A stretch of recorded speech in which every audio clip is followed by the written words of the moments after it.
جس اہم موضوع پر ہم نے گفتگو کرنی ہے اور جس چیز کو ہم نے سمجھنا ہے، اور ازرار بھائی نے اسی موضوع کے متعلق ہمارے سامنے ایک سوال بھی رکھا ہے، وہ یہ ہے کہ اسلام نے عورت کو کیا مقام عطا فرمایا ہے جی اور اسلام نے عورت کو کیا حقوق عطا فرمائے، جی اور ان کا یہ سوال اسی کے تناظر میں ہے جی کہ آیا اسلام کی روح سے جو مخلوط نظام تعلیم ہے اس کی کس حد تک اجازت ہے، جی اگر ہے تو کہاں تک، اور اگر نہیں ہے تو اس کی وجوہات کیا ہیں، اس کا سبب کیا ہے۔ تو جہاں تک آپ کا یہ سوال ہے کہ مخلوط نظام تعلیم، جی مخلوط کا جو لفظ ہے میں سامعین کے لیے مزید آسان کر دیتا ہوں جی کہ ایسی تعلیم یا تعلیم کا وہ نظام کہ جہاں مرد اور عورت ایک جگہ پر اکٹھے تعلیم حاصل کرتے ہوں۔ اسلام اس چیز کی قطعاً اجازت نہیں دیتا، جی اور اس کی بہت ساری وجوہات ہیں اور بہت سارے معمولات کو اسلام نے مد نظر رکھا، اور ان سب کو مد نظر رکھتے ہوئے اس چیز کی اسلام نے اجازت نہیں دی، باوجود اس کے کہ یہ اسلام وہ مذہب ہے، وہ دین ہے، وہ شریعت ہے کہ تمام ادیان عالم کو آپ دیکھیں، تمام مذاہب عالم کو آپ دیکھیں تو تمام مذاہب میں اگر عورت کو کسی نے سب سے زیادہ حقوق عطا فرمایا تو وہ اسلام ہے، ماشاء اللہ، اس میں کوئی شک لیکن اس کے باوجود اسلام مخلوط نظام تعلیم کا مخالف اس لیے ہے، روکتا ہے اس لیے اس سے کہ اس کے بعد جو نتائج برآمد ہوتے ہیں وہ بڑے خطرناک ہیں۔ جی تو مخلوط نظام تعلیم کے حوالے سے میں یہی کہوں گا کہ اسلام نے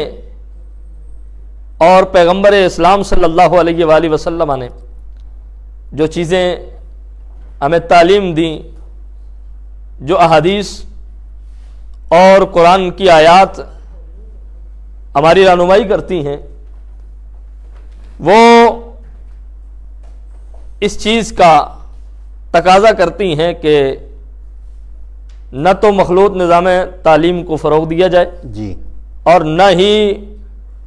اس کی کسی حوالے سے حوصلہ افزائی کی جائے۔ جی جہاں تک پیغمبر اسلام صلی اللہ علیہ وسلم کی تعلیمات اور صوفیاء کرام کے تعلیمات کا سلسلہ ہے جی تو اس میں یہ بات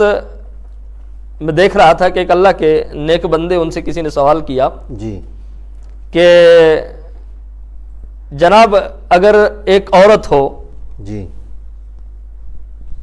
اور ایک مرد ہو اور دونوں میں کوئی رشتہ محرم والا نہ ہو جی تو وہ کہیں کسی جگہ پر ملاقات کر سکتے ہیں؟ تو اس اللہ کے نیک بندے نے بڑی خوبصورت انداز میں اس کا جواب ارشاد فرمایا، جی اور آپ کا جو مخلوط نظام تعلیم والا سوال ہے خود بخود اس کا جواب آ جائے گا۔ انہوں نے کہا کہ دیکھیں، جی آپ کہتے ہیں کہ وہ ملاقات کر سکتے ہیں، انہوں نے کہا میں یہ کہتا ہوں کہ اگر مرد حضرت جنید بغدادی ہوں اللہ اکبر، اور عورت حضرت رابعہ بصریہ ہوں، اللہ اکبر، یعنی دونوں اپنے دور کے بڑے پائے کے اللہ کے ولی ہیں، بہت خوبصورت مثال، بہت اعلیٰ۔ فرمایا کہ مرد حضرت جنید بغدادی ہوں اور عورت حضرت سیدہ رابعہ بصریہ ہوں، اور جس مقام پر ملاقات ہو رہی ہے وہ مقام خانہ کعبہ ہو، اللہ اکبر، بہت اعلیٰ۔ خانہ کعبہ کا مقام ہو، مرد حضرت سیدنا جنید بغدادی ہوں اور عورت سیدہ رابعہ بصریہ ہوں، اور جو تعلیم وہ دے رہے ہوں یا سیدہ رابعہ بصریہ جو تعلیم لے رہی ہوں وہ قرآن مجید کی تعلیم ہو، تو فرماتے ہیں کہ مجھ سے پوچھا جائے کہ یہ جائز ہے یا نہیں تو میں پھر بھی کہوں گا کہ اس مقام پر اس عورت کا اس مرد سے اس تعلیم کو لینا بھی جائز نہیں. اللہ اکبر. اللہ. تو لہٰذا اسلام جو ہے وہ ہرگز مخلوط نظام تعلیم کی کسی صورت میں بھی حوصلہ افزائی نہیں کرتا، اور انشاءاللہ جب آگے گفتگو چلے گی تو اس کے جو خطرناک نتائج برآمد ہوتے ہیں یا اس پر جو اسلام، یہ بھی بعض لوگ ہمیں غلط تصور دیا جاتا ہے، اور سیکولر قسم کے جو لوگ ہوتے ہیں، لبرل قسم کے لوگ، وہ یہ کہتے ہیں کہ جی اسلام تعلیم کا مخالف ہے، تعلیم نسواں کا مخالف ہے. اسلام عورت کی تعلیم کا مخالف نہیں ہے، اسلام اس بے حیائی کا مخالف ہے کہ جس کی وجہ سے اسلام کے اندر بہت سارے معاملات کا بگاڑ پیدا ہوتا ہے. اللہ تعالیٰ کی بارگاہ میں دعا کرتے ہیں کہ اللہ تعالیٰ ہمیں ان چیزوں کو جو ہم بیان کرتے ہیں اور ان کو آگے سمجھنے کی، اور اس پر اللہ تعالیٰ ہمیں عمل کی توفیق عطا فرمائے. آمین ثم آمین. بہت خوبصورت انداز کے ساتھ قاری محمد ندیم صاحب میرے پہلے سوال پر روشنی ڈال رہے تھے. ہمارا موضوع ہے حقوق النساء اور اسلام.